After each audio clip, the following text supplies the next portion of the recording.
Assalamualaikum warahmatullahi wabarakatuh.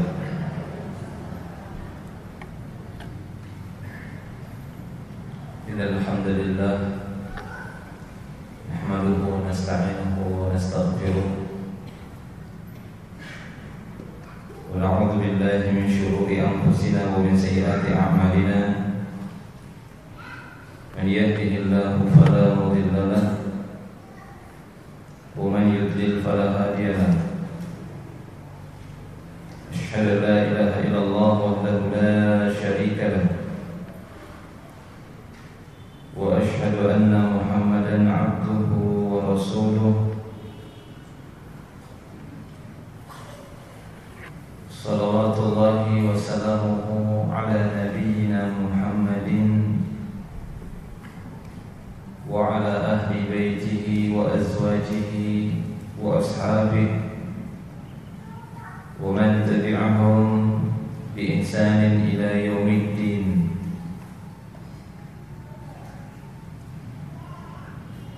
وقال الله تعالى: يا أيها الذين آمنوا اتقوا الله حق تقاته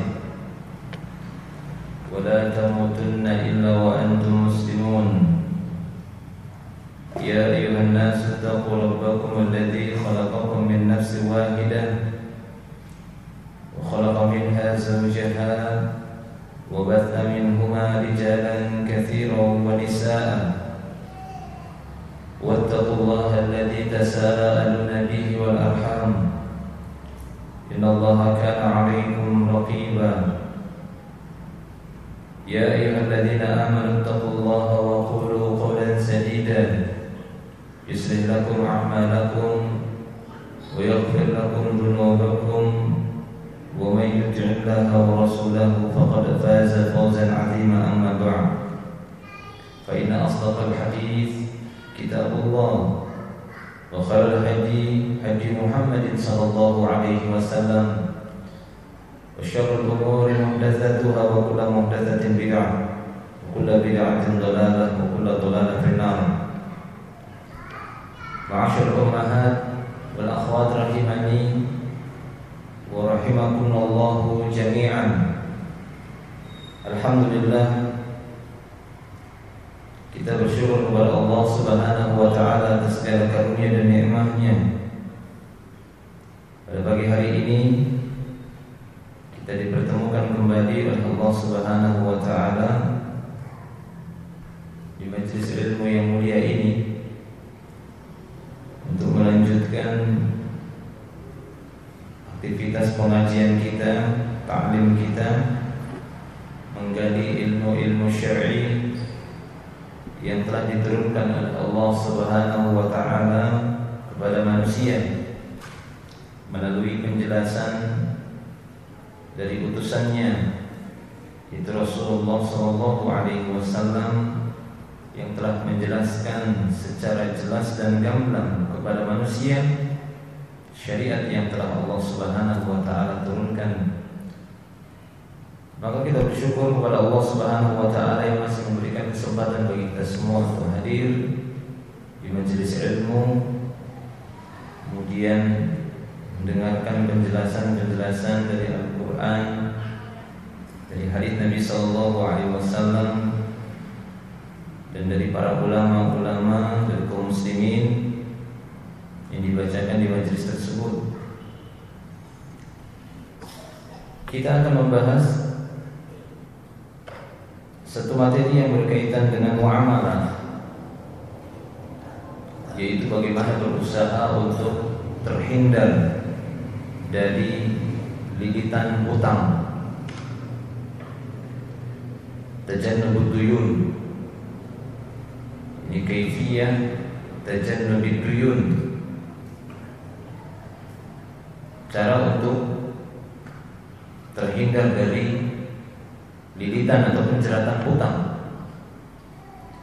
Ini adalah satu perkara muamalah yang banyak dijelaskan oleh para ulama, khususnya di dalam pembahasan fikih.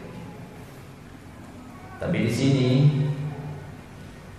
kita tidak menjelaskan secara panjang lebar bagaimana hukum-hukum yang berkaitan dengan hutang piutang. ataupun perkara-perkara yang berkaitan dengan hutang piutang di zaman sekarang ini yang sifatnya kontemporer. Akan tetapi di sini hanya sebatas kita sampaikan dan kita ketahui bagaimana perkara yang mubah ini hukum asalnya akan menjadi sesuatu yang tercela ketika dia tidak disikapi dengan benar. Ad-dain ataupun berhutang itu merupakan perbuatan yang bisa mendatangkan pahala bagi orang yang mau memberikan pinjaman ataupun memberikan hutang kepada saudaranya yang sangat membutuhkan. Karena ini termaksud perkara ta'awun 'alal birri wa taqwa, yang tujuannya adalah untuk menolong saudaranya. Sehingga para ulama menyebutkan akad pada hutang piutang itu masuk kepada akad tabarrur, bukan akad tijari, yaitu satu transaksi, satu perjanjian, satu akad yang terjadi antara kedua belah pihak, yang mana pemberi hutang tujuannya memberikan pinjaman atau hutang tersebut hanya semata-mata mengharapkan balasan dan pahala di sisi Allah Subhanahu wa taala. Sehingga yang dia harapkan hanyalah bagaimana harta yang telah dia pinjamkan tersebut kembali secara utuh, dan tidak memiliki dan tidak mengharapkan ataupun menuntut tambahan ketika pengembaliannya. Karena sesungguhnya yang diharapkan balasannya hanyalah di sisi Allah Subhanahu wa taala. Tambahannya hanyalah di sisi Allah Subhanahu wa taala yang dia inginkan. Jika yang dia inginkan dari orang yang dia hutangi agar mengembalikan harta tersebut dengan plusnya, dengan tambahannya, maka di sanalah dia terjatuh kepada perbuatan haram yang para ulama menyebutkan keharamannya sangatlah berat di bawah kesyirikan, yaitu riba. Ataupun manfaat yang dia dapati dari pinjaman atau hutang tersebut, sebagaimana disebutkan dalam satu riwayat, walaupun sebagian para ulama menyebutkan riwayat ini sanadnya dhaif, tapi diamalkan oleh para ulama. Dan disebutkan satu kalimat, kullu qardin jarra manfa'atan fahuwa riba. Setiap pinjaman ataupun hutang yang menarik manfaat dari hutang piutang tersebut, maka manfaat itu bersifat riba. Kenapa? Karena sesungguhnya memberikan pinjaman dan hutang itu akadnya tabarruk, hanya mengharapkan balasan di sisi Allah Subhanahu wa taala, menolong saudaranya, membantu saudaranya. Allah Ta'ala berfirman di dalam surat Al-Baqarah ayat yang ke-245, man dalladzi yuqridullaha qardan hasanan fayudha'ifahu lahu ad'afan katsira.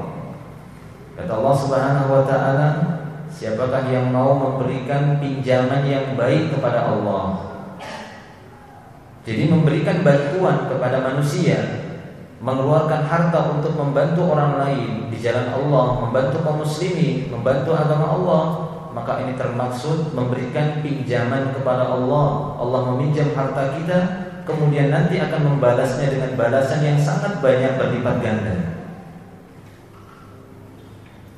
Ini dari sisi orang yang memberikan hutang, dia masuk kepada ta'awun, memberikan pertolongan, pahalanya besar di sisi Allah Subhanahu wa taala, tapi jangan sampai terjatuh kepada perbuatan haram, mengambil nilai yang lebih dari hutang atau pinjaman yang dia berikan.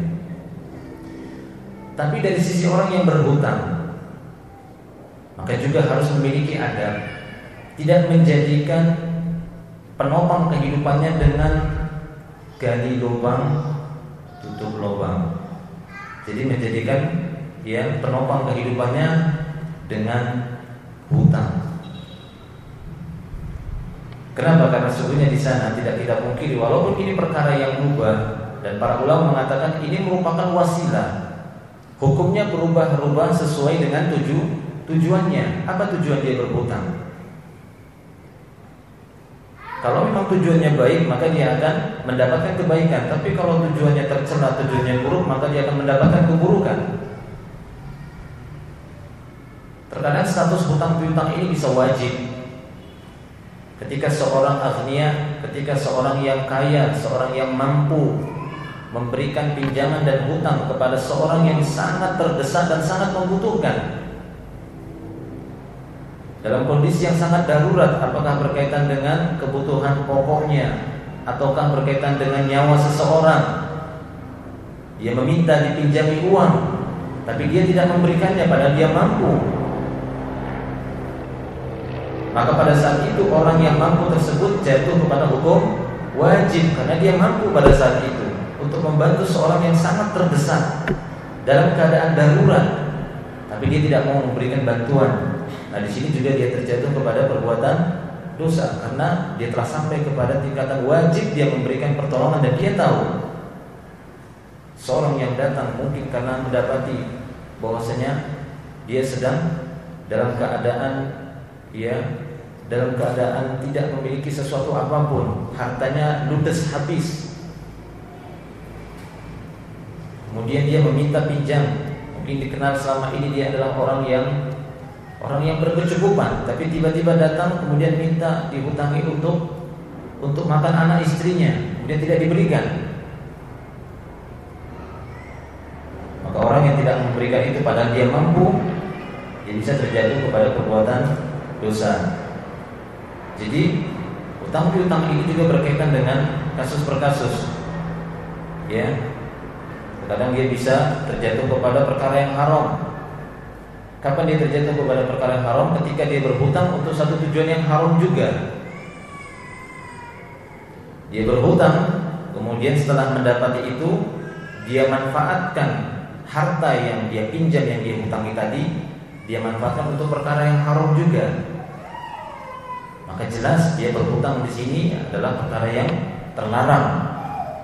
Ataupun seorang yang tahu bahwasanya orang yang akan meminjam dan orang yang akan berhutang ini akan memanfaatkan harta dia untuk perkara yang haram, kemudian dia berikan hutang tersebut, dia berikan pinjaman, dia mengutanginya, maka orang yang mengutanginya juga akan terjatuh kepada perkara yang haram, karena termasuk tolong menolong di atas perbuatan dosa. Seorang datang, saya meminjam uang sebesar atau senilai 10 juta yang akan saya gunakan untuk usaha riba ini. Walaupun dia tidak mengatakan usaha riba, tapi untuk mungkin membungakan uang kesemisalnya. Kemudian dia berikan, maka dia telah memberikan ataupun menghutangi sesuatu yang haram. Nah, ma'asyiral ummahatul akhwat rahimani wa rahimakumullah wa iyyakunna jami'an. Kemudian di sana kita dapati ada beberapa dalil yang menggambarkan bagi kita semua tentang beratnya ancaman orang-orang yang berhutang, sehingga hendaklah kita berusaha untuk menjauh dari hutang ini, menghindar dari hutang. Yang pertama, yaitu satu hadis yang diriwayatkan oleh Imam Ahmad dengan sanadnya dari Nabi SAW, disebutkan kana yaqulu a'udzu billahi minal kufri wad dain. Adalah Nabi SAW, beliau membaca doa ataupun membaca ta'awuz, beristi'adzah kepada Allah Subhanahu wa taala. Nabi SAW berdoa, a'udzu billahi minal kufri wad dain.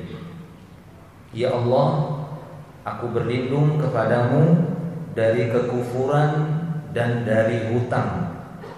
Nabi SAW mengaitkan antara kekufuran, mengurutkan gitu ya, antara kekufuran dan hutang. Allahumma inni a'udzubika minal kufri wad dain. Ya Allah, aku berlindung kepadamu dari kekufuran dan dari hutang.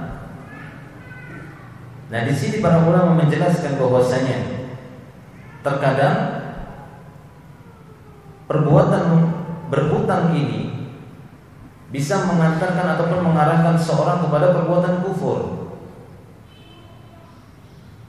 Walaupun ini tidak melazimkan, tapi terkadang perbuatan berhutang ini bisa mengantarkan seorang kepada perbuatan kufur.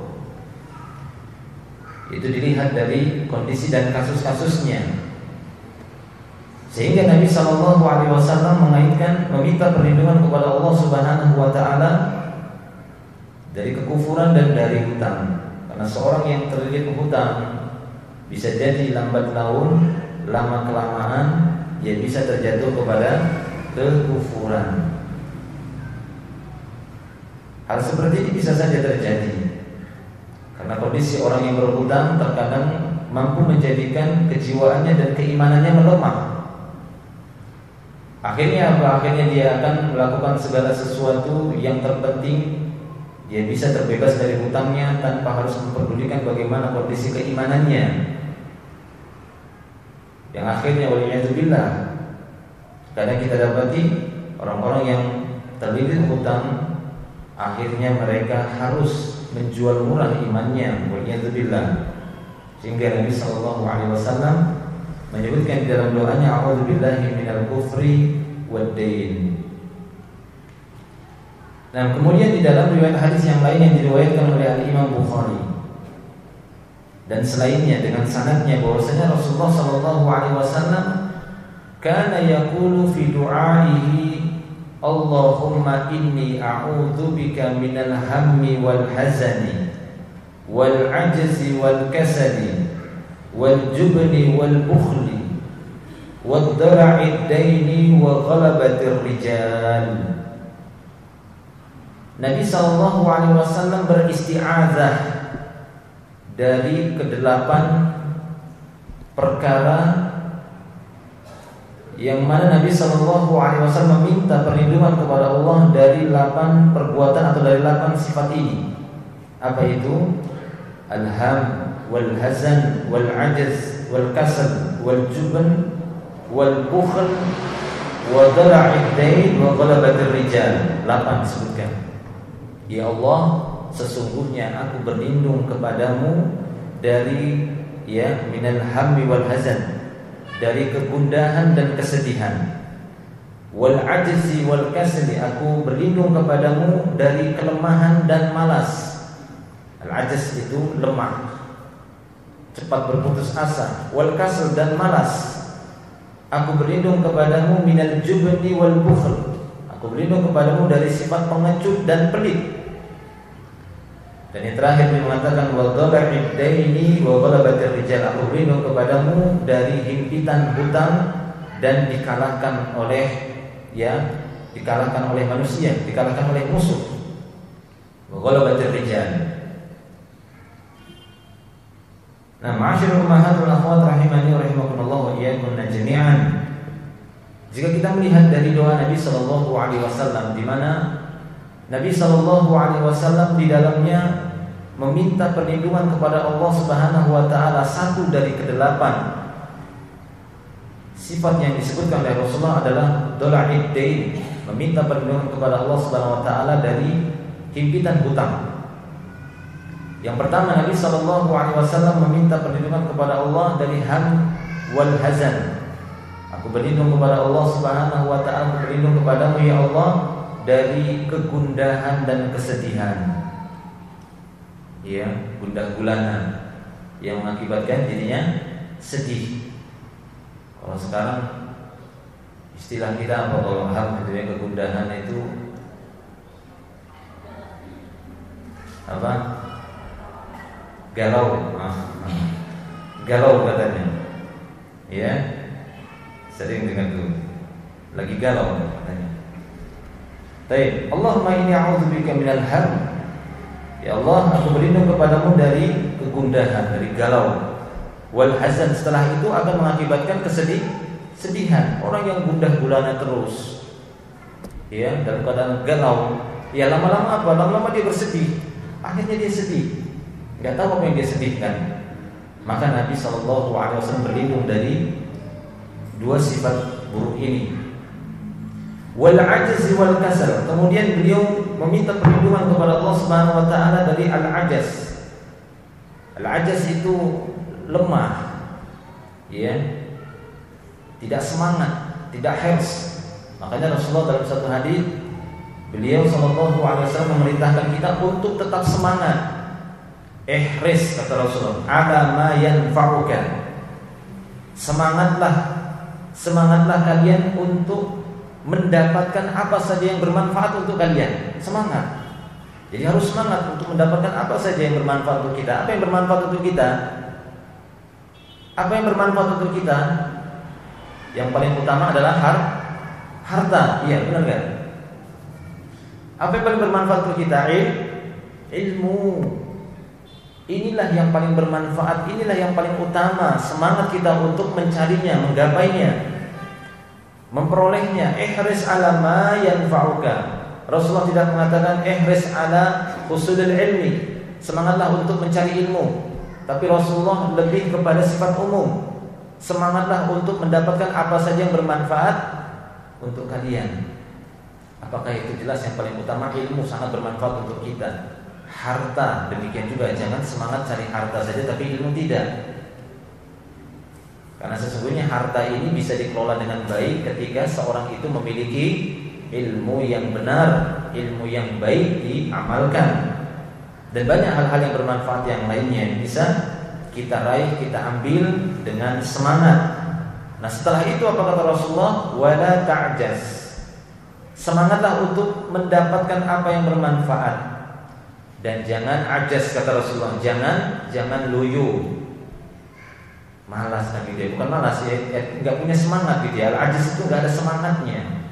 Nah, makanya Rasulullah mengatakan sini, ya Allah, sungguhnya aku berlindung kepadamu ya dari al-ajas, dari kelemahan wal kasal. Kenapa? Karena orang yang loyo, orang yang nggak semangat mengakibatkan dia akan malas. Akhirnya dia apa? Malas. Nah, demikian.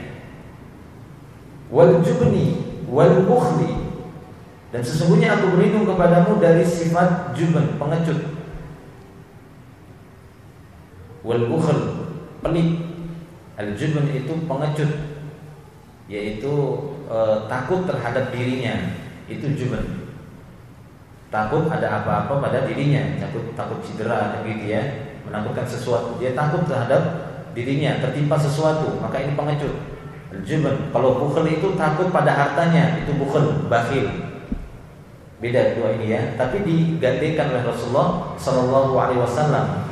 Karena orang pengecut berakibat ya dia akan terjatuh kepada pelit. Nah, ini rentetannya.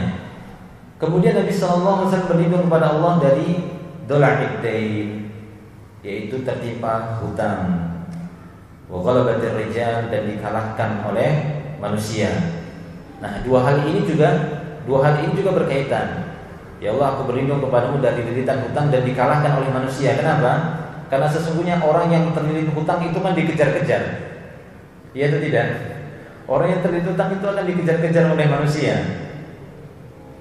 Ya, seperti seorang mengatakan, kamu tidak tahu kalau saya ini ya dicari-cari orang, dikejar-kejar orang, bukan karena keutamaannya, bukan seperti orang-orang terkenal seperti apa gitu ya, seperti artis, itu kan dikejar-kejar orang itu, kemana-mana dikejar-kejar orang. Beda sama yang satu ini, dikejar-kejar orang. Kenapa? Karena terlilit hutang, dia harus bayar hutang. Ya, beda. Seorang ustadz itu mungkin seorang ulama dikejar-kejar oleh orang, kemanapun dia, seperti para ulama itu, kemanapun dia cari kan gitu ya, ingin diambil ilmunya.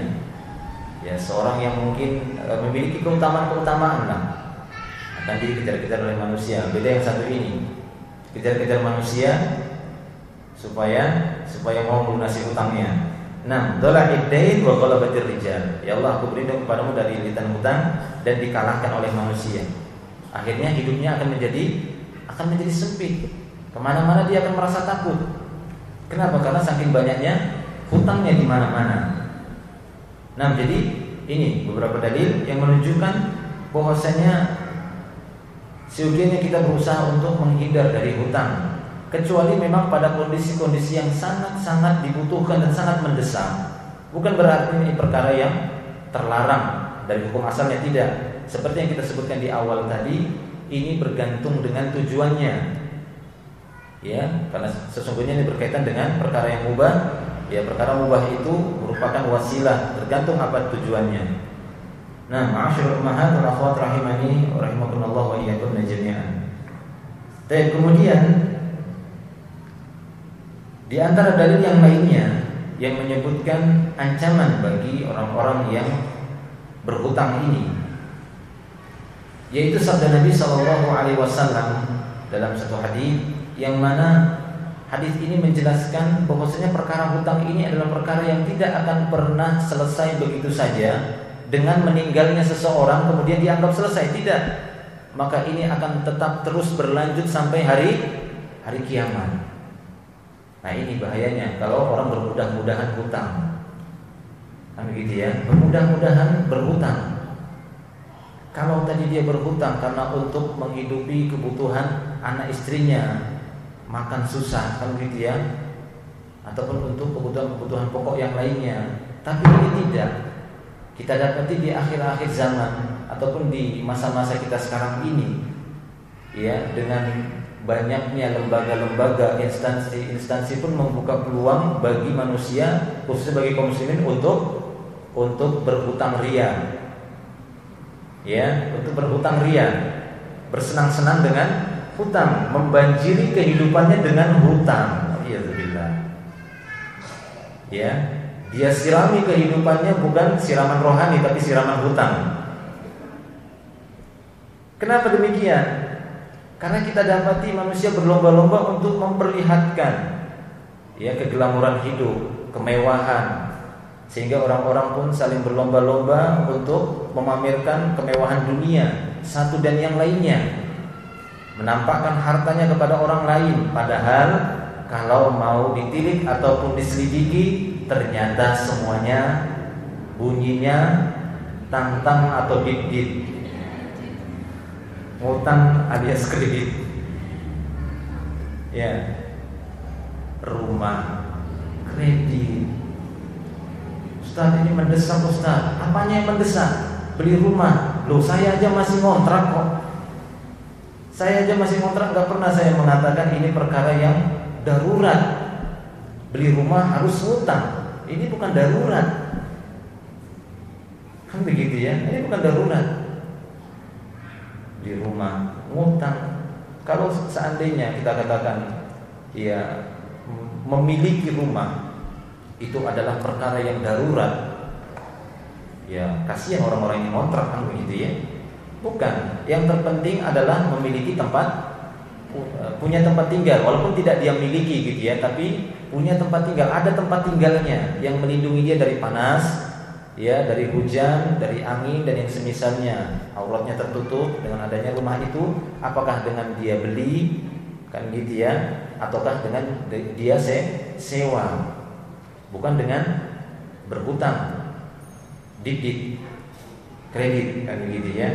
Nah, demikian. Nah, ini banyak sekali.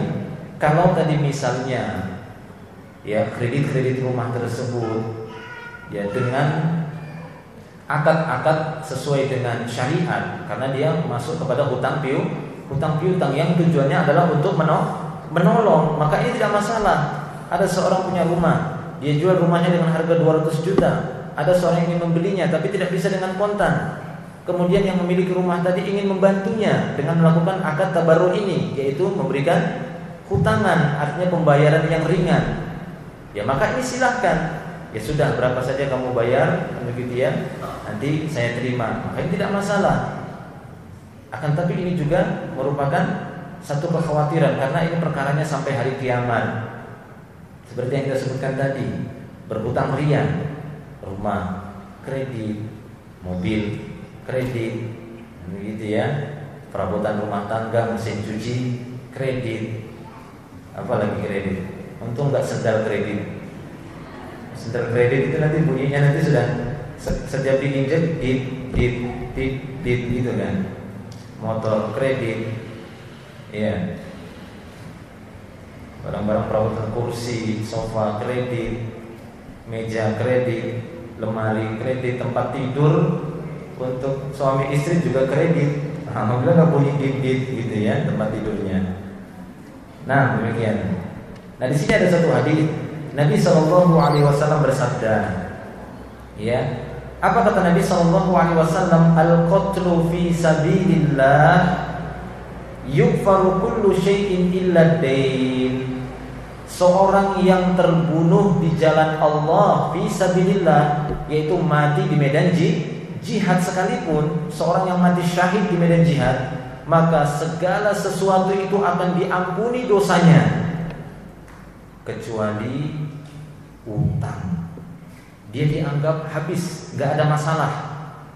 Seorang mujahid yang meninggal dunia fisabilillah, terbunuh syahid di medan peperangan, membela agama Allah, tertumpah darahnya, tergores dagingnya, dia tewas di jalan Allah dalam membela agama Allah subhanahu wa ta'ala, yukfar kullu syai', segala sesuatu akan digugurkan, dibebaskan oleh Allah kecuali satu, illa dain, kecuali utang enggak dibebaskan. Ini orang yang jelas-jelas fi sabilillah, terbunuh di jalan Allah Subhanahu wa taala. Lalu gimana kalau terbunuhnya itu karena jantungan banyak hutang? Waduh, gawat ini. Kan gitu ya. Kenapa si fulan sok meninggal dunia, kenapa? Sok dia, jantungnya kumat, meninggal dunia. Gara-gara apa? Gara-gara mendengar ternyata hutangnya ketika dikalkulasi semuanya sekian-sekian, akhirnya jantungan meninggal dunia. Waduh, kacau ini. Subhanallah. Ya. Wa'iyadzubillah. Jadi itu kata Nabi sallallahu alaihi wasallam. Disinilah kehati-hatian kita untuk tidak bermudah-mudahan dengan berhutang, kecuali pada perkara-perkara yang sangat mendesak, gitu ya, yang sangat kita butuhkan. Baik, nanti akan kita sebutkan sebab-sebab ya mengapa seorang itu berhutang. Tapi kita lihat dulu beberapa dalil yang menunjukkan ancamannya. Bukan berarti berhutang itu terlarang ya, bukan. Bukan berarti hutang itu adalah perkara yang diharamkan. Justru ini akan menjadi buah pahala, menjadi nilai pahala yang besar bagi orang-orang yang memberikan pinjaman ataupun hutang. Ya seperti yang kita sebutkan tadi firman Allah Subhanahu wa taala dalam surah Al-Baqarah 200 ya 45 ya 245, man dalladzi yuqridullaha qardan hasanan fayudha'ifahu lahu ad'afan katsiran. Bahkan di sana Nabi sallallahu alaihi wasallam dalam satu hadis yang diriwayatkan oleh Al-Imam Ibnu Majah, beliau sallallahu alaihi wasallam menyebutkan tentang keutamaan orang yang banyak memberikan hutangan kepada orang lain. Kenapa? Karena dia banyak membantu manusia. Apa kata Nabi sallallahu alaihi wasallam? Ma min muslim yuqridu musliman qardan marratain illa kana ka sadaqatiha marrah. Kata Nabi sallallahu alaihi wasallam, tidaklah seorang muslim memberikan hutang ataupun pinjaman kepada muslim yang lain sebanyak 2 kali berturut-turut, maka pinjamannya tersebut ya dianggap bersedekah 1 kali.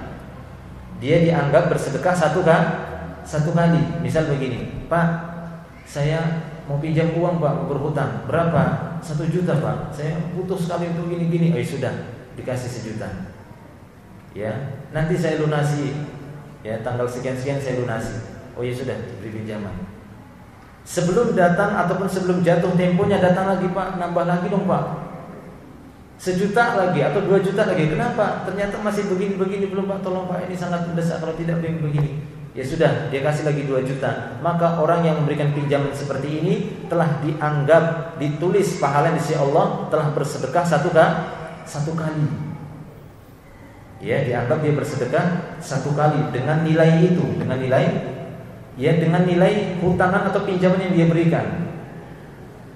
Subhanallah, kalau gitu ya. Jadi bukan berarti transaksi hutang piutang ini adalah transaksi yang diharamkan, tidak. Tapi ketika didapati ada orang-orang yang bermudah-mudahan di dalam berhutang, ini ancamannya tadi. Bagaimana Rasulullah berlindung kepada Allah, Allahumma inni a'udzubika minal kufri wad dain, Allahumma inni a'udzubika minal hammi wal hazani wal ajzi wal kasali wal jubni wal bukhli wad dhala'id daini wa ghalabatir rijal. Demikian juga Rasulullah tadi menyebutkan dalam hadisnya, al-qatlu fi sabilillah yughfaru kullu syai'in illa dain. Orang yang mati syahid sekalipun akan digugurkan semua, ya, dianggap tidak ada, dilunaskan kecuali hutang, tidak dihilangkan.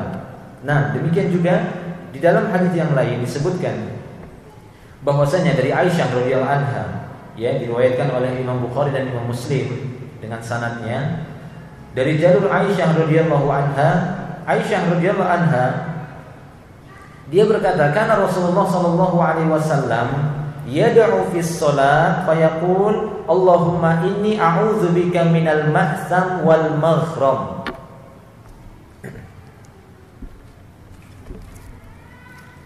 Saya minum dulu ya. Tapi ini bukan hutang ya. Ini gratisan.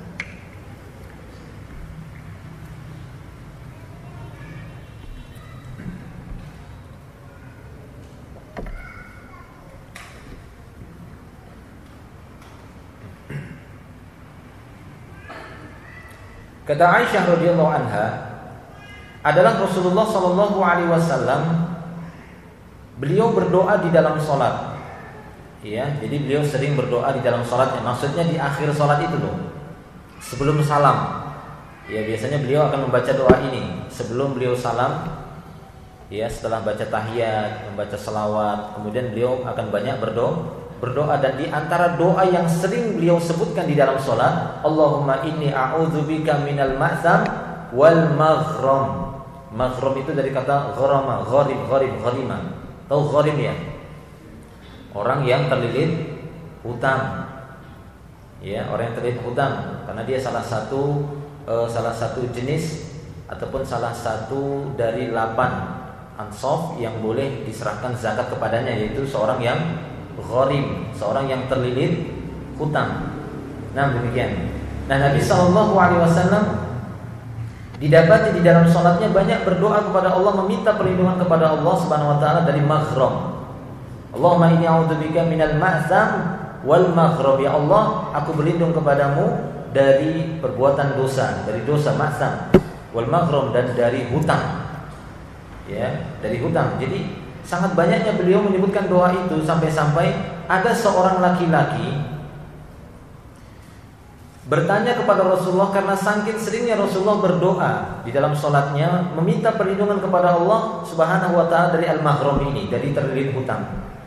Laki-laki itu berkata kepada Rasulullah, ma aktsaru ma tasta'idzu minal maghram. Wahai Rasulullah, alangkah banyaknya engkau beristi'adzah, meminta perlindungan kepada Allah dari al-maghram, dari terlilit hutang.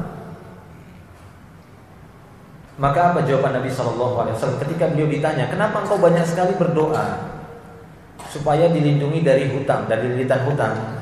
Beliau pun mengatakan, innar rajula idza gharima haddatsa fakadzaba wa wa'ada fa akhlafa.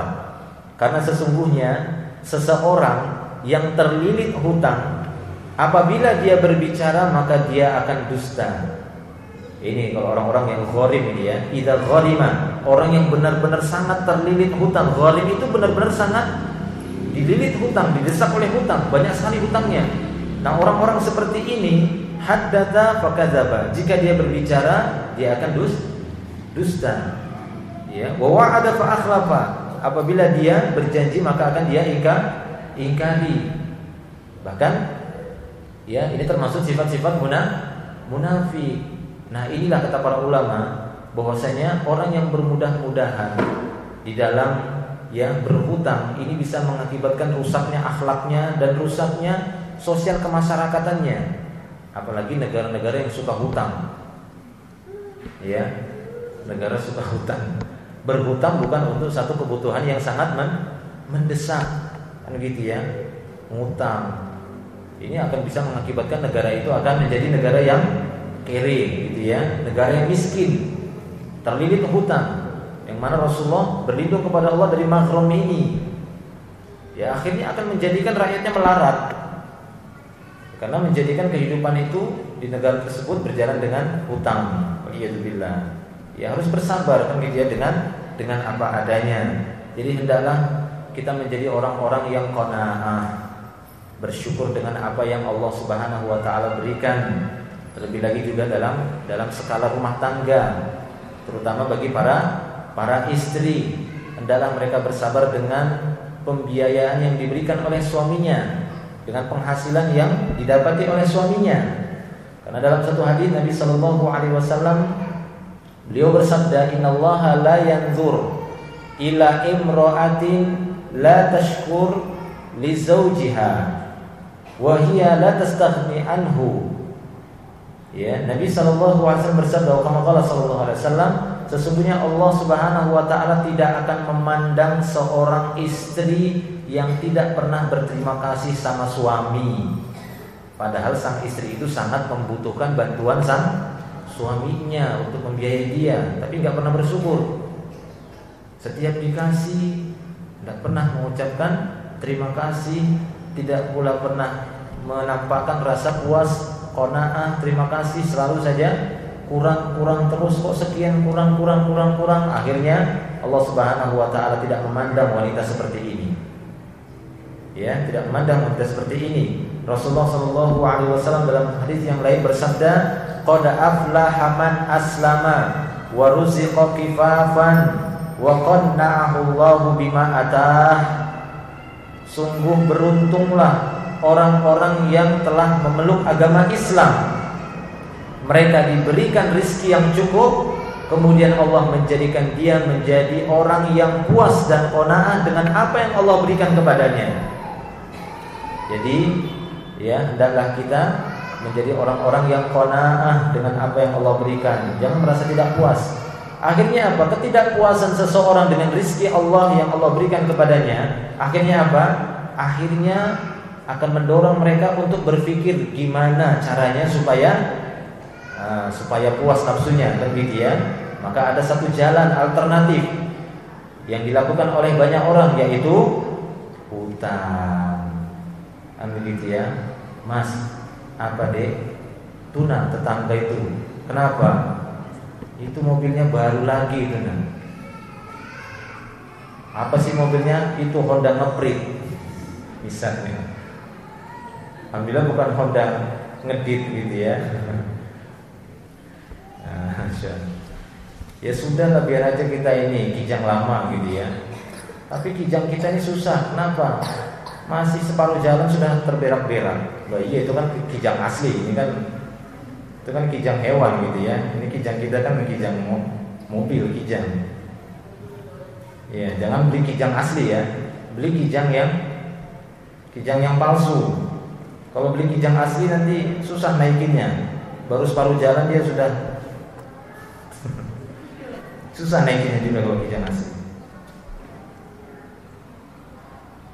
Ya akhirnya apa? Sang suami terkadang berpikir juga kan gitu ya, dengan tuntutan dari keluarga, tuntutan dari rumahnya, dari istrinya untuk ini, itulah ini itu. Akhirnya ya mungkin dia melihat kendaraan kita seperti ini, akhirnya apa? Ya harus mencari pinjaman sana sini, berhutang sana sini. Bahkan terkadang dia harus setuju dengan akad-akad yang bersifat riba, waliyadzubillah. Ya, keberkahan harta itu tidak lagi didapati, justru akan mengakibatkan kebangkrutan. Begitu ya, karena sesungguhnya riba itu akan dihabisi oleh Allah Subhanahu wa taala. Yamhaqullahu riba wa yurbis shadaqat. Ini kata Allah Subhanahu wa taala dalam surah Al-Baqarah. Allah Subhanahu wa taala akan menghabisi riba. Ya, jadi tidak ada seorang pun yang mengambil hasil dari riba melainkan akan habis di dunia dan di akhirat, tidak akan didapati keuntungan. Wa yurbis shadaqat, namun Allah akan mengembangkan sedekah. Baik, ma'asyiral mahadul akhwat rahimani rahimakumullah wa iyyakunna jami'an. Ya, jadi jelas bagaimana Nabi sallallahu alaihi wasallam di sini memberikan keterangan bagi kita semua akibat dari ya orang-orang yang banyak berhutang mengakibatkan terlilit hutang. Akibatnya apa? Kalau dia bicara dia dusta akhirnya. Ya. Bahkan pengalaman saya pribadi dan tidak perlu saya sebutkan lah orangnya kan begitu ya. Ya, yang itu terbukti bagaimana orang yang berhutang sana kemari akhirnya apa? Ya, setiap ucapannya nggak bisa dipegang. Nggak bisa dipegang ucapannya. Ya akhirnya apa? Ya sudah biarkan saja lah. Ya biarkan saja. Kapan? Nanti ya awal bulan kita tagih. Kapan ini? Oh nanti ini ada usahanya begini loh, gini masih ada yang muda gini. Ya jadi kapan ini? nanti mungkin akhir bulan. Udah akhir bulan, waduh, kemarin ada begini Pak. Jadi kapan nih? 2 bulan lagi Pak. Ya terus sampai setahun. Ya. Jadi dia banyak berdusta, berjanji, kemudian dia ingkari, waliyadzubillah. Nah demikian. Jadi akhirnya merusak ya hubungan sosial kemasyarakatannya. Kemudian akhlaknya pun akan jelek hanya gara-gara hutang. Jelek akhlaknya. Kenapa? Karena sesungguhnya seorang itu dinilai bagus akhlaknya ketika dia memiliki sifat-sifat jujur. Iya atau tidak? Kenapa Rasulullah dikenal di masa jahiliyah? Sebelum beliau diangkat menjadi nabi dan rasul, beliau dikenal dengan apa? Dikenal dengan kejujurannya, amanah. Beliau jujur. Beliau dikenal sebagai orang yang jujur. Walaupun beliau belum diangkat menjadi seorang nabi dan rasul. Baik. Nah, ma'asyiral ummahatul akhwat rahimani wa rahimakumullah wa iyyakunna jami'an. Ya, jadi jelas. Nah, di sini sebagai tambahan itu beberapa dalil dari sekian banyak dalil yang bisa kita sebutkan sebagai bentuk ya kehati-hatian, sebagai bentuk peringatan bagi kita semua agar tidak bermudah-mudahan dan menghindar dari hutang. Selama kita bisa mencukupkan diri dengan apa yang Allah berikan, maka itu insya Allah cukup. Allah akan ya jika seorang merasa puas dengan apa yang Allah berikan, justru Allah akan menganugerahkan di dalam hatinya sifat puas itu. Tapi kalau kita nggak berusaha, maka Allah Subhanahu wa taala tidak akan pernah memberikan sikap qanaah itu pada kita. Qanna'ahullahu bima ata. Kalau seorang itu merasa cukup dengan rezeki Allah, Allah yang akan menanamkan sifat qanaah pada dirinya dengan apa yang Allah berikan. Makanya orang-orang yang sulit bersikap qanaah, kenapa? Karena dia nggak pernah berusaha untuk merasa puas dengan pemberian Allah Subhanahu wa taala. Baik, kemudian di antara hal-hal ataupun sebab-sebab yang menyebabkan orang berhutang, ya biasanya karena akad-akad tertentu. Contoh misalnya, ya karena akad pernikahan orang hutang. Ya, mahar hutang kan begitu ya. Nah, jadi ada memang beberapa hal karena akad-akad tertentu seorang hutang. Misalnya akad jual beli. Seorang melakukan transaksi jual beli. Berapa harganya? Ya, 1 juta. Aduh, saya cuma bawa uang 900.000. Bisa nggak nanti pembayaran 100.000 lagi? Ya, besok atau 3 hari sepekan lagi? Oh, bisa. Nah, demikian. Terkadang hutang itu terjadi karena hal-hal seperti ini, karena akad-akad seperti itu, ataupun karena akad pernikahan. Ya, karena akad pernikahan, dia ingin menikah, mahar sih sudah punya, nggak utang. Kalau mahar juga hutang, boleh atau tidak? Kan gitu ya. Boleh saja kalau ditanya bolehnya, karena kembali kepada hukum asal hutang piutang. Tapi masalahnya kan tidak enak gitu ya. Sama istri teringat-ingat terus nanti sampai sudah menikah, Mas, mana Mas tantangnya Mas?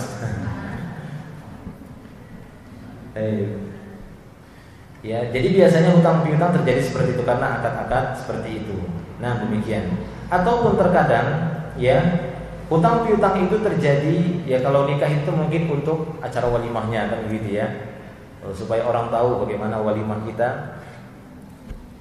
Kemudian dia berhutang untuk biaya walimah, akad ataupun resepsinya. Cuma ya hitung-hitung dong, sudah ngutang mau acaranya yang besar-besaran lagi kan begitu ya.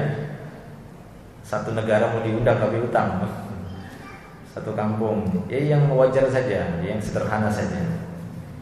Tapi terkadang juga hutang piutang itu terjadi karena satu perkara ya ibadah seperti nazar. Nazar, seorang bernazar. Kan begitu ya. Seorang bernazar, misalnya apa? Dia mengatakan kalau nanti saya lulus ya, kalau nanti saya lulus saya akan menyembelih seekor sapi misalnya. Saya akan menyembelih seekor sapi. Ternyata benar-benar lulus. Waduh, enggak punya duit ini. Sapi mahal 14 juta misalnya.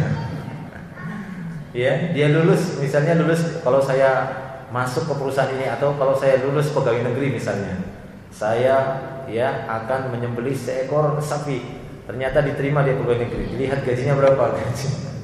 Gajinya nggak cukup beli seekor sapi. Akhirnya apa dia hutang. Ini contoh kan begitu ya. Terkadang hal-hal seperti itu bisa terjadi. Jadi untuk kewaspadaan. Ataupun terkadang seorang berhutang. Kenapa? Karena ya dia telah merusak harta orang lain. Dia merusak harta orang lain.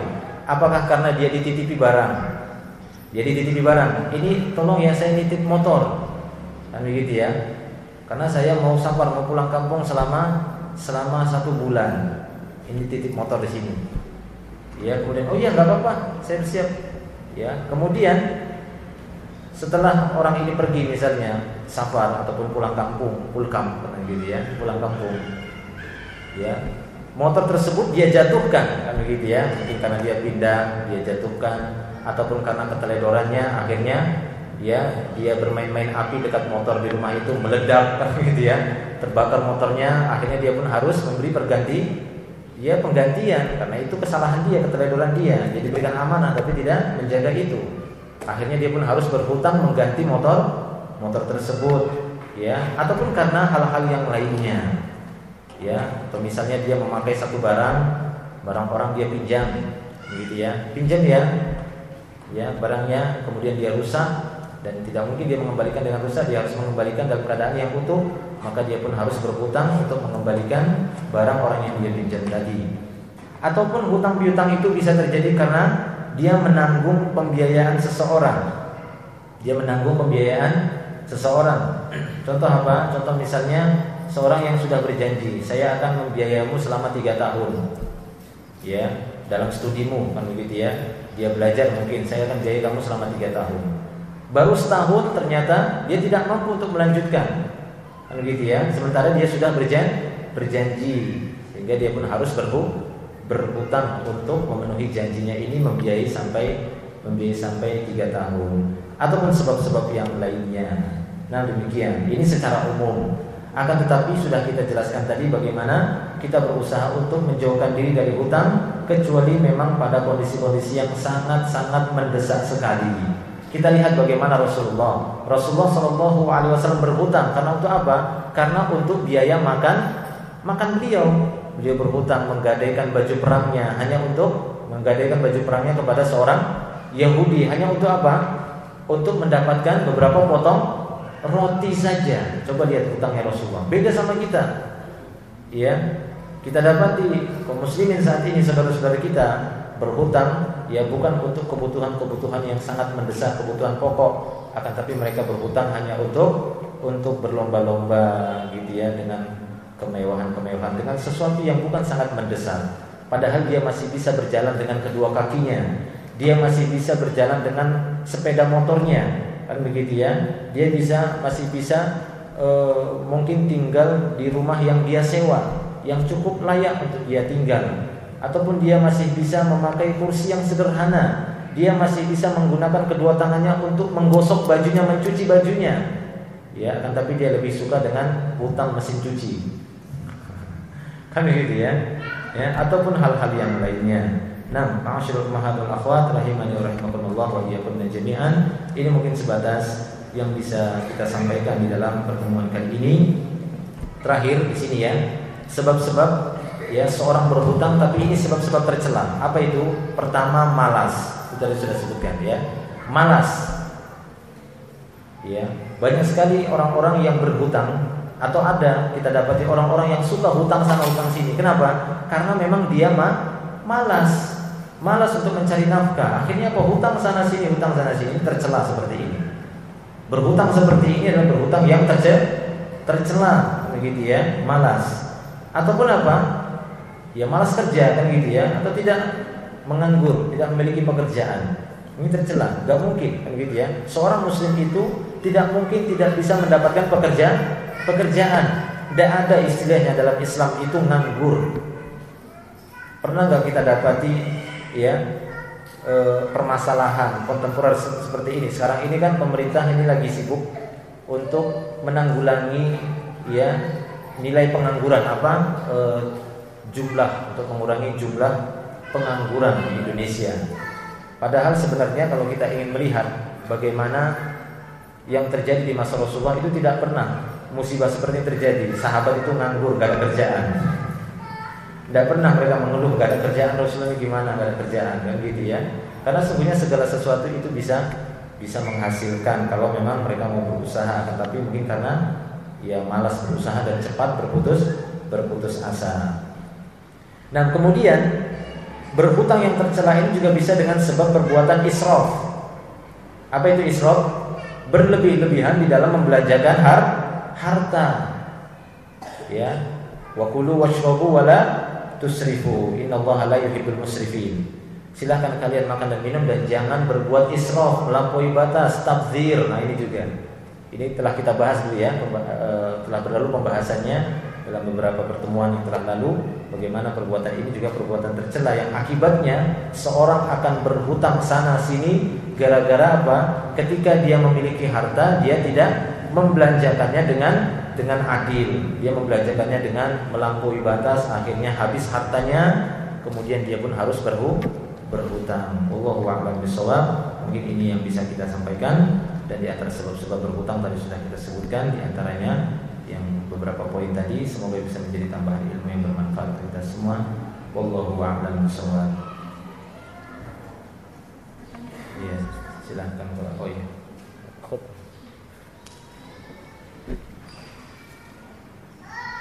Takhul asr, takum di mana tadi?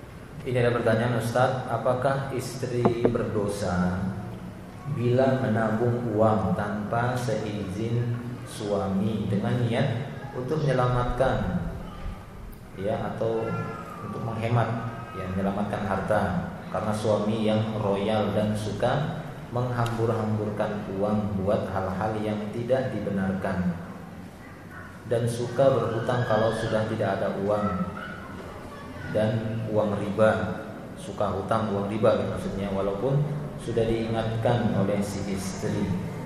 Iya, pada dasarnya sang istri harus memberitahukan segala bentuk pengelolaan harta di rumah, apalagi itu dalam rangka mengelola harta sang suami. Sang istri ya itu mas'uliyah, ya mas'ulah, akan ditanya, bertanggung jawab terhadap anak dan harta suami di rumahnya.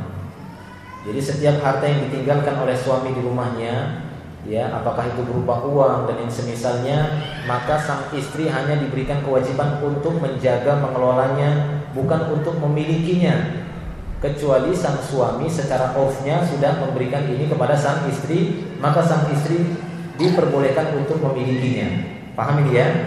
Jadi tidak semua apa yang dihasilkan suami itu langsung otomatis milik istri. Tidak. Karena walaupun bagaimana kan begitu ya, masing-masing orang memiliki harta. Anak juga punya harta. Kan begitu ya, anak juga punya harta. Makanya seorang anak yatim yang mungkin ditinggal oleh ya, anak yatim yang ditinggal oleh ayahnya. Karena namanya kan anak yatim itu bapaknya meninggal dunia. Kan begitu ya. Kemudian bapaknya meninggalkan banyak harta. Akhirnya dibagi. Ya, maka si anak yatim ini adalah anak yatim yang kaya raya. Makanya tidak semua anak yatim itu miskin ya. Karena yang namanya anak yatim adalah anak yang meninggal dunia oleh bapaknya. Kalau bapaknya itu orang kaya, berarti anak yatim ini adalah anak yatim yang kaya. Oleh karena itu Nabi SAW bersabda dalam satu hadis bahwasanya bagi orang-orang yang mengelola harta anak yatim, janganlah dia biarkan begitu saja sehingga habis dimakan oleh zakat. Karena tetap wajib dibayarkan zakatnya. Misalnya seorang bapak meninggal dunia, meninggalkan harta, terbagilah harta tersebut. Ada anak yang mendapatkan harta mungkin 50 juta, ada anak yang mendapatkan 100 juta dari harta bapaknya. Nah, status anak ini anak yatim. Bagaimana harta ini? Ya, harus dikeluarkan zakatnya. Karena harta itu, zakat itu merupakan haknya harta. Nah, demikian. Jadi masing-masing orang itu memiliki harta. Sekalipun itu anak yatim, dia memiliki harta. Nih, sitarnya ini usil banget, naik-naik. Iya. Nah, demikian ya. Jadi status harta itu harus jelas, kan begitu ya, dan itu secara urfnya bisa didapati. Nah, ini hukum asalnya. Ya, hukum asalnya bahwasanya seorang istri itu harus transparan di dalam mengelola harta, kan begitu ya. Sekalipun itu harta sang istri, ketika dia ingin membelanjakannya harus dengan izin sang suami. Tapi kalau memang di sana ada maslahat besar berkaitan dengan menjaga harta dari kebinasaan, kan gitu ya, dari pemanfaatan yang tidak baik seperti yang ditanyakan di sini, maka wallahu a'lam bishawab, ya tidak mengapa sang istri menyelamatkan harta sang suaminya, tapi dengan syarat bahwasanya status dari harta ini harus jelas yang dia simpan ini, karena dia sembunyi-sembunyi menyimpannya. Ini yang dia simpan hartanya dia atau harta suami. Kalau memang harta suami, nanti dia harus menginformasikan, kan begitu ya, bahwasanya ini adalah harta suami, atau setidaknya dia membuat surat bahwasanya uang yang saya tabung ya di tempat ini atau ini adalah kenapa? Karena sewaktu-waktu ketika dia nanti meninggal dunia, kan begitu ya, sang suami juga bisa tahu membagi harta ini harta istri saya, karena kan harus bagi waris, kan begitu ya, atau memang harta dia. Nah, ini kan bahaya nanti tiba-tiba si istri meninggal dunia, dikira ini adalah uang istri, dibagi harta waris, anak dibagi, padahal ini harta suami yang disimpan sang istri. Nah, demikian ya. Jadi kalau memang tujuannya adalah untuk menyelamatkan harta, maka ini tidak mengapa, karena mungkin sang suami yang terlalu bermudah-mudahan berhutang, kan begitu ya. Nah, demikian. Tapi ini tidak saya anjurkan, kan gitu ya. Kalau memang alasannya itu jelas, karena memang dalam rumah tangga itu sangat diperlukan sikap transparan. Tapi memang terkadang ada yang tidak mendukung, gitu ya. Apakah sang suami atau sang istri, atau mungkin sang suami kita dapati royal, kemudian suka berhutang sana sini, kalau dapat rezeki gitu langsung dihambur-hamburkan, kan begitu ya, belanja dengan taksir. Maka ini merupakan inisiatif dari istri, cuma harus disikapi dengan bijak. Artinya sang istri ketika mengumpulkan harta, minimalnya dia harus ada orang-orang terpercaya yang menjadi saksi ini bahwasanya harta suami saya, kan begitu ya, orang-orang terdekat. Apakah itu mungkin saudara-saudari si istri, kan begitu ya, hanya dalam rangka untuk menolong sang suaminya. Wallahu a'lam bishawab. Ya, Allah a'lam bishawab.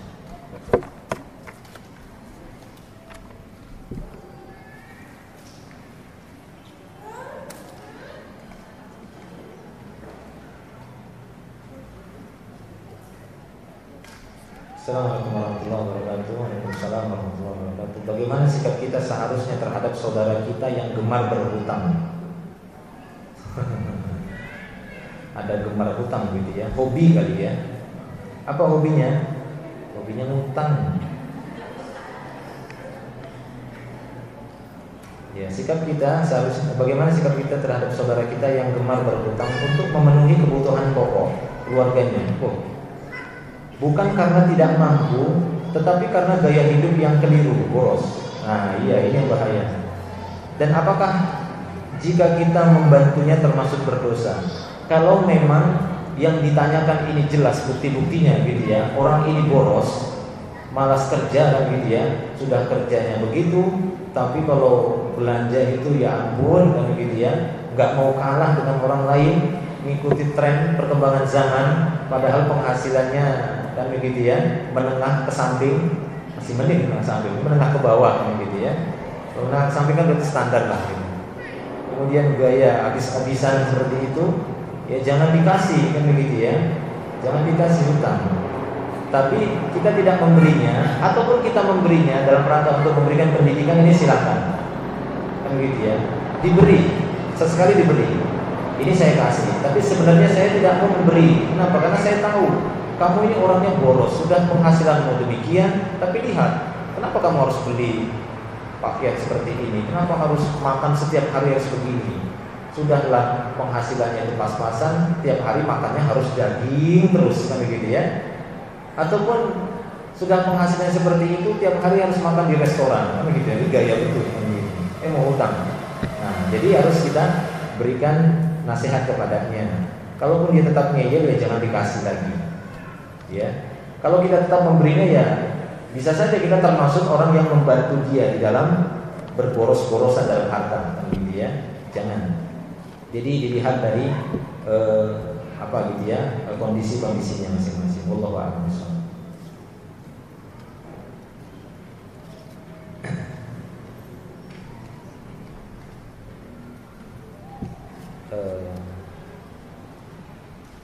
Pinjaman di bank, misalnya kredit KPR.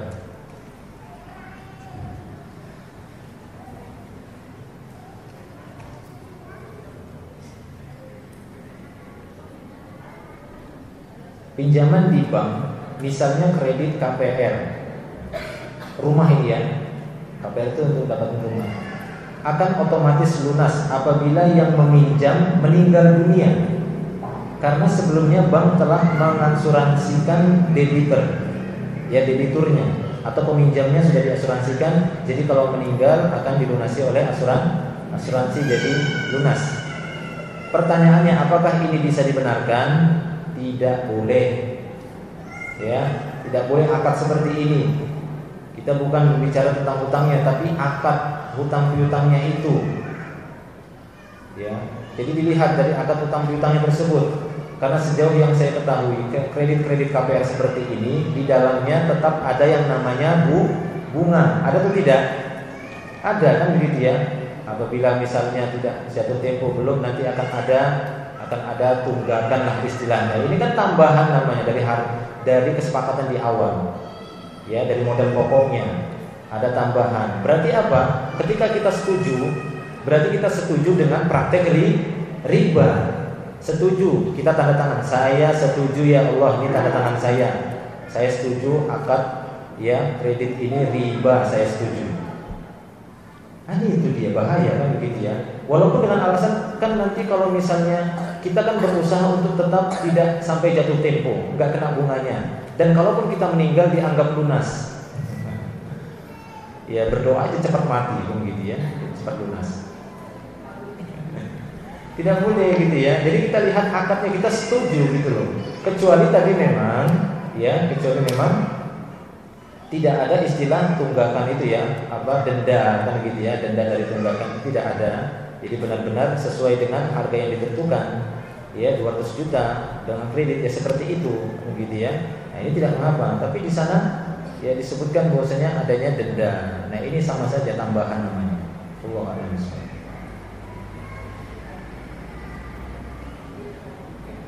Bagi hasil dari tabungan simpanan di bank syariah, apakah merupakan perkara yang halal yang bisa digunakan? Ya, wallahu a'lam bishawab. Ya, kalau bisa, karena ini statusnya nggak jelas. Kenapa? Karena yang namanya bagi hasil itu kan juga harus bagi rugi. Karena kenapa kita bagi hasil tapi nggak mau dibagi ruginya? Kemudian kepada usaha yang mana harta kita itu ditanamkan? Modal kita, uang kita itu siapa yang pakai? Usaha apa yang dia jalankan? Kan begitu ya, usaha apa? Kemudian itu kan harus transparan, namanya bagi hasil, persentasenya harus kita ketahui. Nah demikian ya, persentasenya harus kita ketahui. Walaupun ya dari sisi hasilnya ya bisa saja, tapi ini kan jadi samar karena tidak diketahui usahanya, jenis usahanya apa, persentase uang kita yang masuk ke dalam usaha itu berapa, sehingga bagi hasilnya untuk kita juga tahu. Dan kalau misalnya usaha yang uang kita tertanam di sana terjadi kebangkrutan kan gitu ya, kemudian pailit ya, kemudian ya uang kita ada di dalam, ya ini juga namanya bagi rugi. Berapa persentase kerugian kita dan berapa sisa uang kita, ini kan nggak tahu. Nah demikian ya, itu yang menjadi bahayanya. Apakah termasuk riba? Belum tentu juga. Jadi memang samar, syubhat. Karena yang namanya riba itu adalah tatkala kita memilih akad, memang akadnya sih mudharabah ya, tapi dilihat dari hakikatnya. Bukan akadnya di situ menabung. Karena kalau akadnya menabung berarti kita meminjam, ya meminjamkan, kan gitu ya, memberikan pinjaman. Misalnya kita memilih akad menabung. Ya, apa itu namanya akad menabung? Berarti mengutangi bank. Kita punya 50 juta, kita letakkan di bank. Berarti sama saja kita mengatakan saya ngutangi kalian 50 juta ya. Iya kan, begitu kan? Tapi ketika kita mendapati setiap bulan, oh ada 50 ribu tambahannya, 50 juta 50 ribu. Oh ada tambah 100 bulan berikutnya, tambah lagi. Itulah dia riba. Berarti kita meminjamkan uang itu dengan bunga. Riba atau tidak? Riba.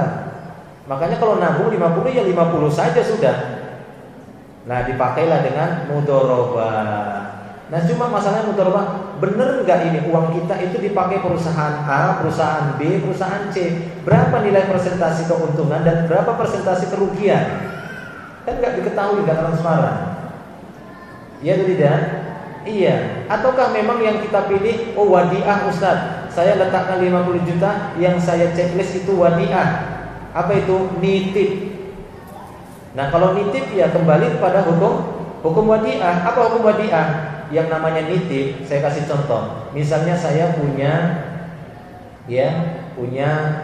segelas aqua ini, kan gitu ya, segelas aqua ini. Saya datang kepada seseorang si A, tolong ya, titip ya, saya mau ke depan sebentar, titip. Setelah saya balik, kan gitu ya, yang mana awalnya minuman saya ini, gelas ini kan gitu, minuman gelas ini awalnya mereknya A misalnya. Saya titip, ini titip ya. Ya, saya mau ke sana ke depan. Ketika saya pulang, ternyata sudah berubah. Minuman yang saya titip lagi, saya titip tadi kan gitu ya kepada teman saya tadi, sudah berubah mereknya. Yang awalnya merek A jadi merek C minumannya. Kira-kira saya ridho atau tidak? Oh, saya tidak ridho. Loh, kok ini Pak? Saya tadi nitipnya kan jenis minumannya A, kok C? Iya, saya tukar. Wah, nggak amanah Bapak ini. Dasar ini nggak amanah di sini. Dititipi barang kok diganti-ganti yang lain. Nah seperti itu, ketika lembaran-lembaran uang 50 juta kita titipkan, ini nggak boleh ditukar-tukar, disimpan aja sama pihak bank. Siap nggak mereka seperti itu? Nggak ditukar-tukar, nggak di kemana-mana kan, disimpan gitu ya. Itulah dia namanya nitip. Saya datang kepada seorang, Pak, titip motor Pak ya. Kemana Pak? Saya sebentar di sana, mau jemput anak saya di sana. Oh iya silahkan. Karena nggak bisa masuk motornya. Oh iya silahkan. Ketika saya pulang, yang awalnya motor saya itu motor yang kelas 3 kan gitu ya, yang mungkin agak tinggi harganya. Pulang-pulang, mana motor saya Pak? Ini Pak. Loh, kok jadi gini Pak? Iya saya tukar sama motor yang lain.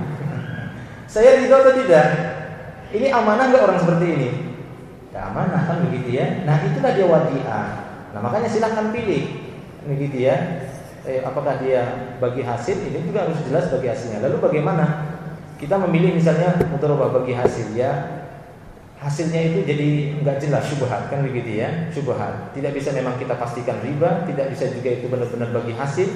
Ya untuk jalan selamatnya hasilnya itu ya jangan diambil kan begitu ya.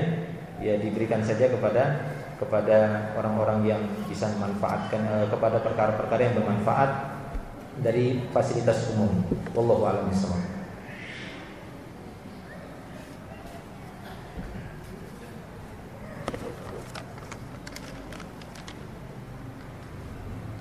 Ini pertanyaannya.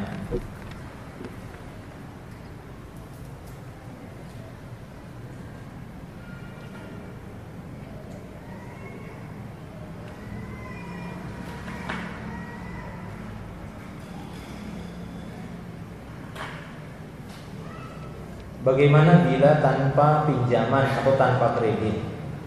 Kami tidak dapat memiliki seperti rumah dan kendaraan. Iya, pesan aja rumah di surga. Kalau nggak bisa beli rumah di dunia, cari rumah di surga. Itu lebih abadi daripada rumah di dunia.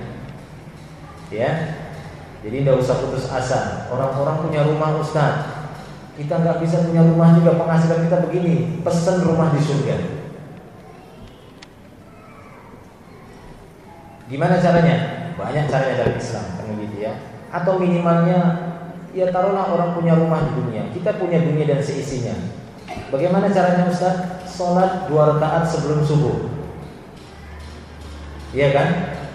2 rakaat sebelum sholat subuh itu lebih baik dari dunia dan seisinya kata Rasulullah.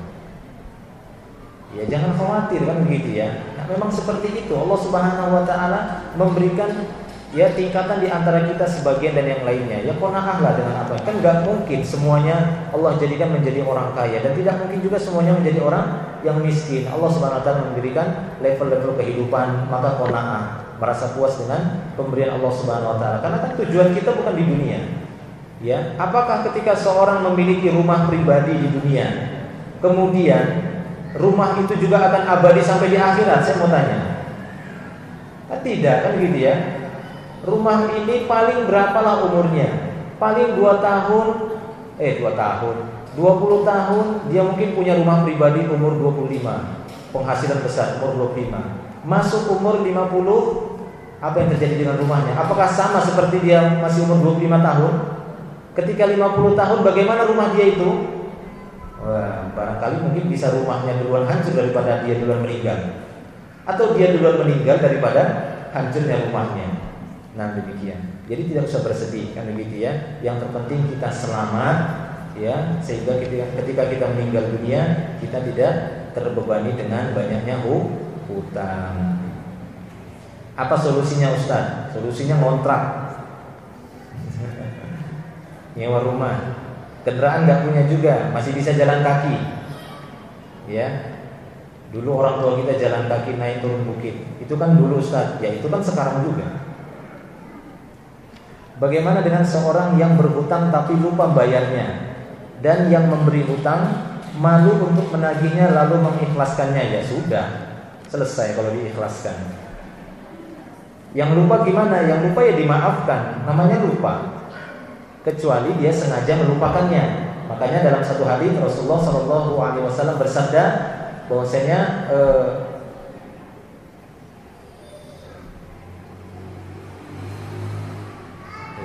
redaksinya ini ya.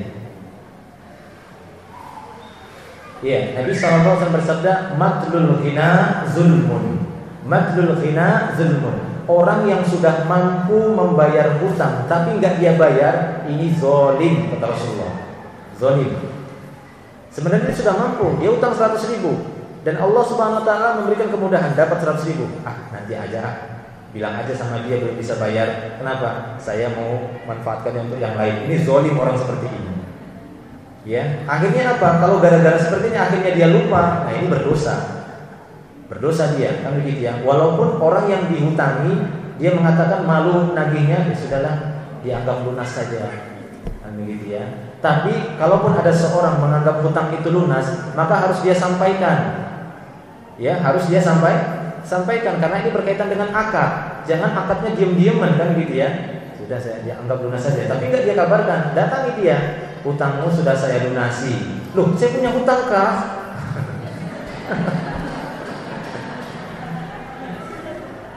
Iya, saya punya hutang kan? Lo punya kan begitu ya? Punya. Aduh berapa? Sudah saya lunasi kan begitu ya. Sudah saya anggap lunas. Ya, Anda mendapatkan pahala insya Allah. Dan orang tadi mendapatkan malu kan begitu.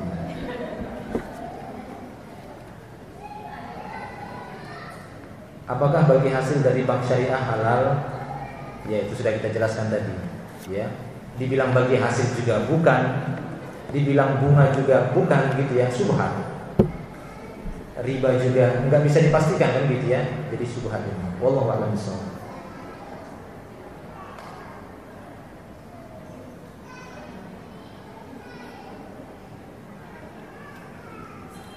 Apabila kita mengikhlaskan hutang seseorang, apakah dihitung sebagai sedekah? Iya. Ya, dihitung sebagai sedekah. Firman Allah Subhanahu wa taala, "Wa in kana dzu usratin fanadhiratun ila maisarah wa an tasaddaqu khairun lakum in kuntum ta'lamun." Jika ada orang yang kesulitan untuk bayar hutangnya, maka tangguhkanlah sampai dia mendapati kelonggaran untuk bayar hutang. Ya, wa in tasaddaqu, dan jika kalian mau melunasinya, maksudnya dianggap sebagai sedekah itu lebih baik bagi kalian jika kalian tahu kata Allah Subhanahu wa taala. Jadi keutamaan membebaskan orang dari hutang itu besar pahalanya. Bahkan dalam satu hadis ada seorang di masa dahulu kata Rasulullah yang memiliki banyak pegawai dan dia berpesan, kalau ada orang-orang yang berhutang sulit untuk bayar hutang, maka maafkanlah dia, semoga Allah memaafkan kita. Padahal orang ini dikenal orang yang sangat sedikit amal kebaikannya, banyak dosanya. Orang ini banyak dosanya. Tapi ketika dia meninggal dunia, dia bertemu dengan Allah, Allah memaafkan seluruh kesalahannya. Kenapa? Karena dia banyak memaafkan manusia, banyak memaafkan manusia, maksudnya memaafkan hutang manusia. Ya, jadi kalau kita lunasi, dianggap lunas, itu sedekah, pahalanya bagi kita. Dan apakah kewajiban melunasi tersebut dibebaskan apabila telah diikhlaskan? Maksudnya gimana? Dan apakah kewajiban melunasi tersebut dibebaskan apabila telah diikhlaskan. Ya, namanya sudah diikhlaskan, maksudnya dianggap lunas, ya jangan ditagih lagi. Ya, saya sudah ikhlas, hutang saya sudah dianggap ini saja, dianggap lunas saja. Oh sudah ya, iya, terima kasih ya, iya. Tapi bayar ya, loh kok bayar lagi?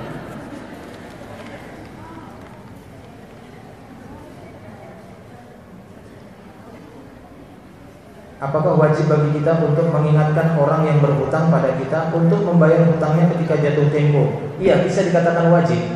Wallahu a'lam bishawab. Kenapa? Karena sesungguhnya ya dia akan terjatuh kepada perbuatan dosa. Ya, dia akan jatuh kepada dosa. Kenapa? Karena dia sudah berjanji, sudah jatuh tempo tapi nggak dibayar. Ya diingatkan gitu ya.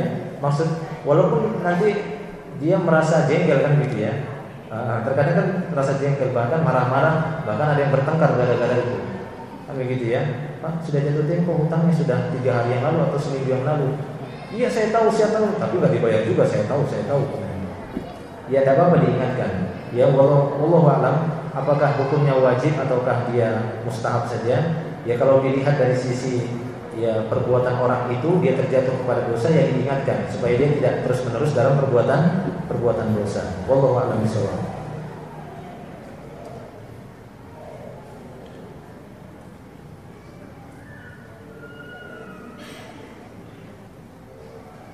Ada orang yang berhutang kepada saya sudah 8 tahun. Hutang tersebut tidak dilunasi. Saya sudah mengikhlaskan hutang tersebut untuk selamanya tidak akan terbayarkan. Namun bagaimana statusnya dengan orang tersebut? Apakah dia terhitung masih berhutang kepada saya? Ya enggak. Makanya saya katakan tadi, diinformasikan kepadanya bahwasanya ya transaksi tersebut, hutang piutang kita sudah dianggap lunas. Kan gitu ya, dianggap lunas. Kenapa? Karena ini akan statusnya sampai ke akhirat. Dan ini juga akan menjadi tanggungan keluarganya kalau dia meninggal dunia, kan begitu ya. Nah demikian. Jadi diinformasikan. Kalaupun orang yang berhutang tadi nggak kita temukan lagi, ya sudah, kan begitu ya.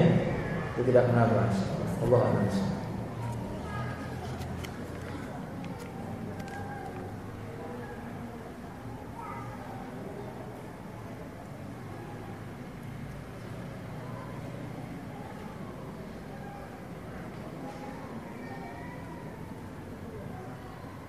Ya ini tadi sudah kita jawab. Ini tentang orang yang ada meminjam sampai 2 kali, kan gitu ya, pinjam lagi, begitu ya. Kemudian saya tagih, tapi belum bisa dibayar, akhirnya diikhlaskan. Bagaimana? Ya nggak apa-apa, berpahala kan gitu ya. Orang yang menganggap lunasnya itu, dan ya orang yang sudah dianggap lunas tadi ya sudah, dia dianggap tidak ada hutang, tidak ada lagi hutang baginya. Namanya sudah dianggap lunas.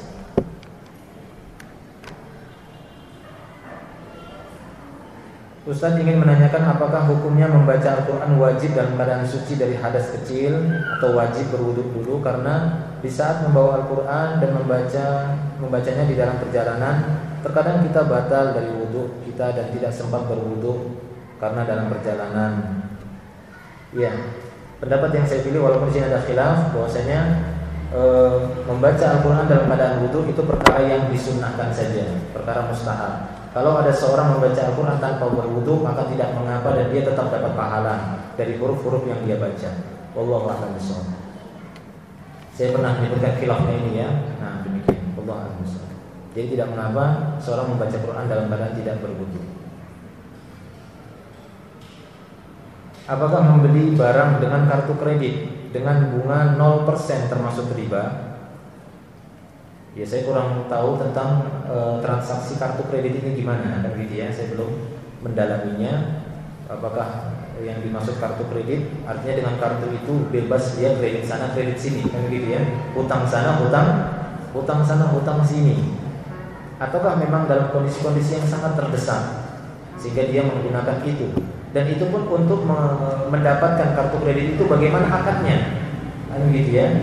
Kalau disebutkan bunga 0%, artinya misalnya kita menggunakan kartu itu ya di satu tempat. Ya di satu tempat menggunakan kartu itu taruhlah untuk membeli satu barang. Ya untuk membeli HP dengan menggunakan kartu kredit tersebut. Ya dilihat dari akadnya. Kan terkadang dapati kalau dalam jangka waktu pembelian sebulan dari pembelian, setelah sebulan tidak juga dilunasi, maka akan begini itu kan ada. Kalau katanya bunga 0%, artinya mau setahun kayak dia bayar sampai 2 tahun nggak apa-apa juga, nggak ada bunga, tetap seperti harga HP itu, maka ya nggak apa-apa kan begitu ya. Ini satu hal yang tidak mengapa, akan tapi tinjuannya kepada hukum hutang piutang tadi saja.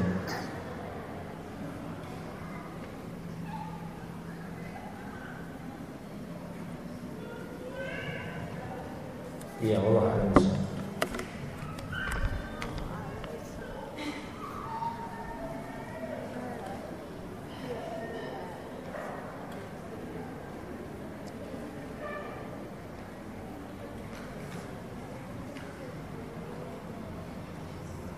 Ya, ini sudah saya jawab tadi tentang masalah wudu membaca Al-Quran, gitu ya. Sudah ada jawabannya.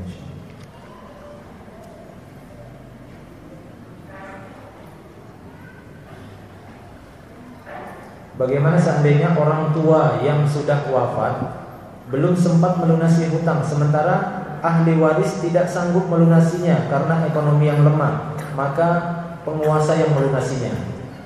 Ya, karena Rasulullah SAW apabila mendapati ada orang yang meninggal dunia, kemudian dia akan tanyakan, dia ada hutang tidak? Ada. Siapa yang mau melunasinya? Kalau ya ada, maka dia akan menyerahkan kepada orang tersebut. Tapi dalam riwayat yang lain Rasulullah SAW menyebutkan bahwasanya orang-orang yang meninggal dunia meninggalkan hutang dan tidak sanggup dibayar, maka beliaulah yang menjadi tanggungannya, yang menjaminnya. Jadi maksudnya penguasa yang bertanggung jawab untuk melunasi hutang orang-orang yang meninggal dunia dan keluarganya semuanya nggak sanggup bayar hutangnya. Wallahu a'lam bishawab. Kalau penguasa ya sudah, ya salah penguasa, nggak mau bayarnya, itu sudah tanggung jawab mereka. Semoga Allah Subhanahu Wa Taala memaafkan mereka.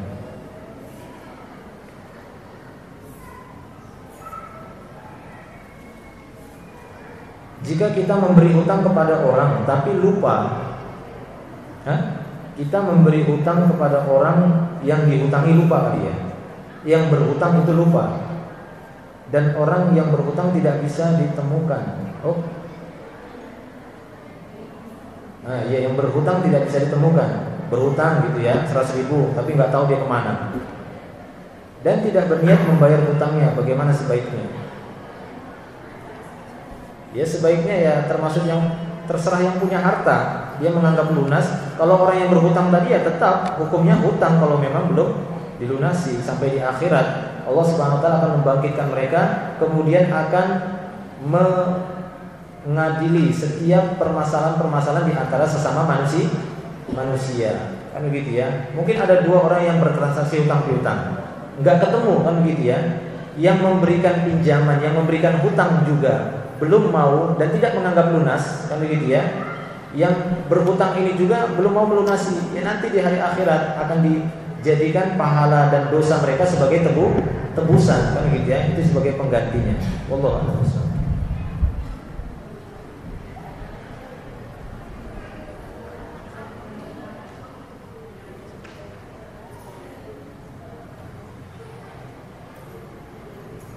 Ustaz, apakah hukumnya boleh bila seorang laki-laki meminjam sejumlah uang kepada ibunya agar dapat menemani ibunya pergi umroh, karena laki-laki tersebut tidak mau dibayari oleh ibunya dengan alasan tidak mau membebani ibunya? Jazakallahu khairan. Ya kalau ibunya memberikan pembiayaan untuk anaknya ya nggak apa-apa, kan begitu ya. Tapi kalau sang anak laki-laki juga mau gaya gitu ya, ya nggak apa-apa. Artinya gaya di sini ya, masa sih saya harus dibayar sang ibu, kan gitu ya. Ya kalau dia mau ya biaya sendiri anak laki-lakinya, tidak punya juga Ustaz, ya sudah, kan gitu ya. Ibunya mungkin memiliki biaya yang lebih, ya nggak apa-apa. Ya jangan membebani diri, kan gitu ya. Kalau memang biayanya cukup, sang ibu memberikan biaya, memiliki biaya yang lebih, ya tidak apa-apa. Ataupun si anak laki-laki memang tidak memiliki biaya, ya boleh-boleh saja gitu ya, sang ibu memberikan biaya. Nah, Allah a'lam.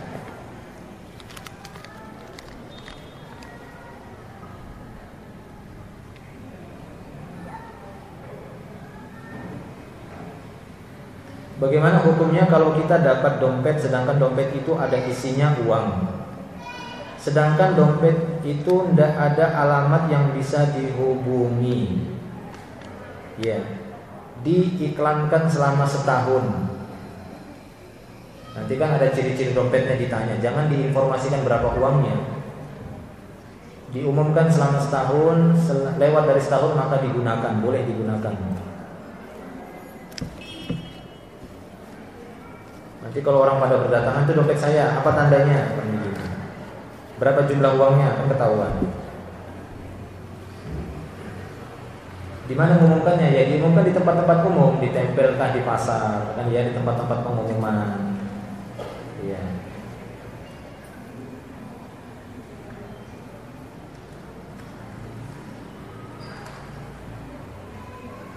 Kalau kita dalam keadaan yang sangat mendesak dan ada saudara kita yang keadaannya berlebihan, maka lebih baik mana, meminta atau berhutang?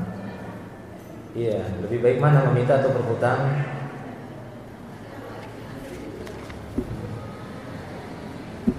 Iya, lebih baik berhutang. Ya, lebih baik berhutang atau lebih baik meminta, begitu ya. Karena dua-duanya memang ada larangan. Tapi di sini memang kondisi dia sangat mendesak, kan begitu ya. Kalau memang sangat mendesak ya silakan, kedua-duanya boleh. Apakah dia mau minta? Karena memang diperbolehkan. Orang yang memang sangat mendesak sekali, dia dibolehkan untuk mengemis, minta, gitu ya. Yang tidak boleh ini kalau memang tidak ada kebutuhan, dia banyak meminta, itu tidak boleh. Demikian juga hutang tadi, hukumnya hampir sama. Wallahu a'lam.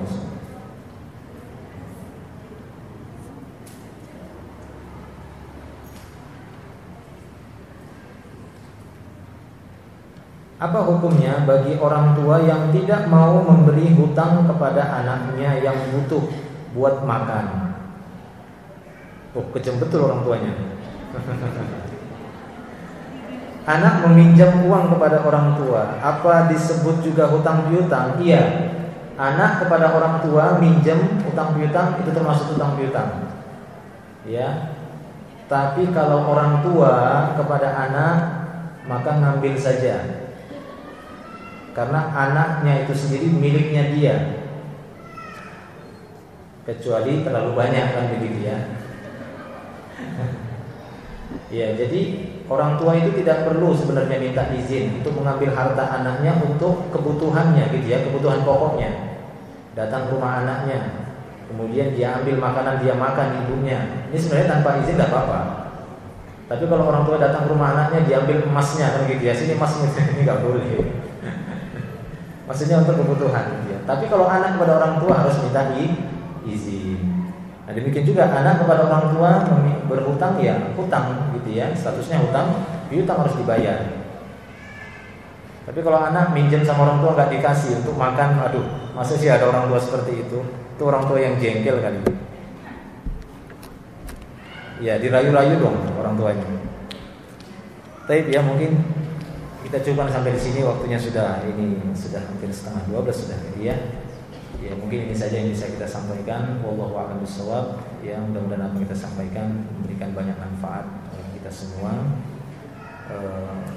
Adapun yang saya sampaikan benarnya itu datangnya dari Allah Subhanahu wa taala, dan kekeliruan dan kesalahan itu datangnya dari diri saya pribadi, dan Allah Subhanahu wa taala berlepas diri dari itu semua.